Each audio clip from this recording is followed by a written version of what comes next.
Sur les questions sociales, 2010 sera marqué d'une étape déterminante. Nous allons créer le Centre intercommunal d'action sociale dès l'année 2010, et je proposerai au Conseil communautaire avant l'été une décision en ce sens. Sans transfert de compétences de la part des communes.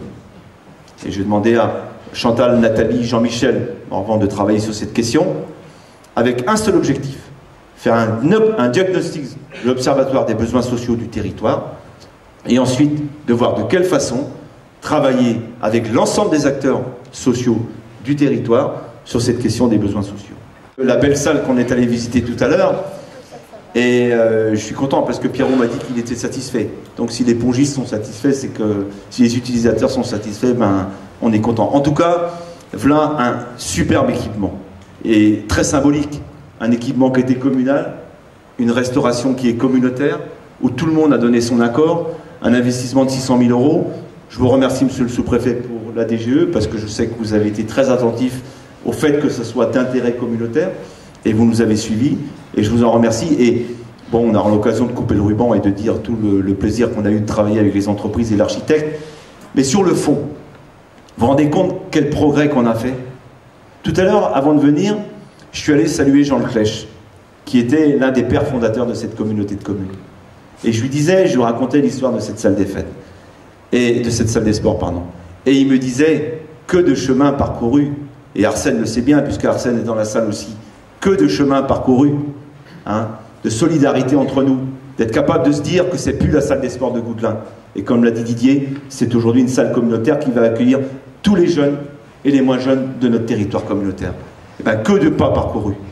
Mesurons-les, car je crois que c'est la méthode des petits pas, mais c'est aussi comme ça qu'on construit des solidarités et des envies encore plus de partager. Sur l'école de musique et l'activité culturelle, pardon, je rajouterai pas grand-chose, si ce n'est qu'il y a un chiffre qui m'a inquiété quand j'ai regardé les statistiques de l'école de musique. C'est que pour la première fois, nos effectifs ont légèrement diminué. Je pense que ce n'est pas lié à la qualité de l'enseignement artistique à la communauté de communes. Je pense que c'est lié à la crise économique. Et que je pense qu'il y a des familles aujourd'hui qui n'ont plus accès à la musique, ou qui ont des difficultés d'accès à la musique. Et ça doit nous interpeller sur la solidarité qu'on doit exercer aussi envers les familles modestes qui ont des enfants. Parce que la culture aussi, on doit la rendre accessible au plus grand nombre. Notre volonté est laquelle? De créer ce fameux schéma local de développement touristique accompagné avec un dispositif d'accompagnement. Et le deuxième sujet qu'André travaille, c'est qu'on puisse déposer un dossier régional entre les falaises de Plouha, Blanchardot et les sites de Carriot, enfin les sites protégés de la communauté de communes, qu'on puisse déposer un dossier à la région pour devenir espace remarquable de Bretagne. Et notre volonté, c'est d'être le premier site éclaté en Bretagne qui est le label espace remarquable de Bretagne. Et j'en profite pour remercier le Conseil citoyen de tout ce qu'il mène dans notre communauté, sur notre territoire, pour faire que la démocratie participative ne soit pas un vain mot, mais au contraire une vraie pratique de participation.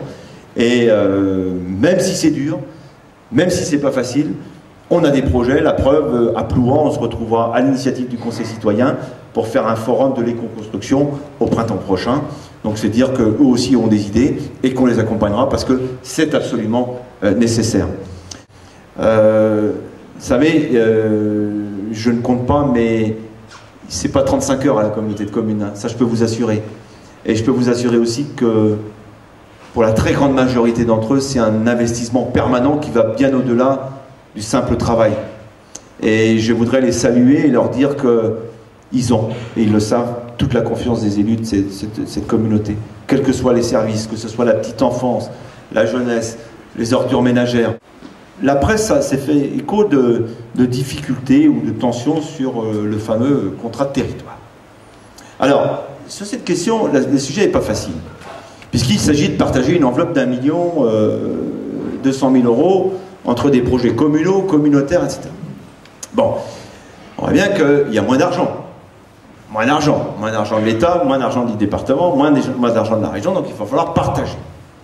Alors là, encore une fois, je pense qu'il faut faire les choses très simplement. On ne fera pas les uns sans les autres, et on ne fera pas les uns contre les autres. Donc le contrat de territoire, il sera signé quand il sera prêt. Et il sera prêt quand on se sera mis d'accord. Et quand on se sera mis d'accord, tous. Alors, je dis ça souvent. Quand on est à Plérin, et qu'on a 15 000 habitants, on a un lieu de décision. Donc mon cher Didier, la question des écoles, elle est vite réglée, parce qu'elle est réglée par un seul conseil municipal. Ils sont 33. C'est d'ailleurs pas moins démocratique chez eux que chez nous. Mais chez nous, quand on discute pour 15 000 habitants, on n'a pas un lieu de décision. On en a 16. Ben oui, il y a les 15 conseils municipaux, plus le conseil communautaire. Donc on a 16 lieux de décision. Alors évidemment, la difficulté, c'est de faire comprendre aux 16 lieux de décision la décision qu'on va prendre. Dans l'intérêt communautaire. Et bien c'est ça qu'il va falloir faire. Alors ça ne va pas être simple. Mais je dis aussi une chose. Méfions-nous des débats anticommunautaires. Méfions-nous des paroles. J'ai lu des articles de presse sur compte rendu d'activité de la communauté de communes, par exemple. Disant, il ne faut pas ceci, il ne faut pas cela, etc. On n'a rien, on n'a pas notre part, etc. Attendez, la communauté de communes ne donnera pas plus que ce qu'elle a. On va terminer l'année avec un excédent de fonctionnement de 240 000 € sur un budget de 10 millions d'euros. Comment voulez-vous qu'on fasse plus avec ce qu'on a? Donc on ne fera pas plus. Donc on fera ensemble. Donc moi je suis pour le débat. Mais travaillons sur le fait de ne pas rompre le contrat entre les communes, les conseils municipaux et la communauté de communes. Donc si on veut préserver cet équilibre commune, communauté de communes, et faire en sorte qu'on travaille tous avec le même état d'esprit et avec le même intérêt pour nos populations, eh bien, plus que jamais, il faut que l'esprit communautaire inonde les conseils municipaux et qu'on comprenne ce qui se passe chez les uns et chez les autres. Et si j'avais un vœu, finalement, à émettre pour 2010, c'est que l'esprit communautaire se répande encore plus dans les assemblées municipales et dans la population. En tout cas, je vous souhaite à toutes et à tous tous mes vœux de bonheur et de santé pour 2010, et j'espère qu'ensemble, avec l'ensemble des forces vives de la population, les acteurs économiques, tous ensemble, on construira ce territoire d'avenir et qui saura se faire remarquer dans ce territoire costarmoricain. Je vous remercie.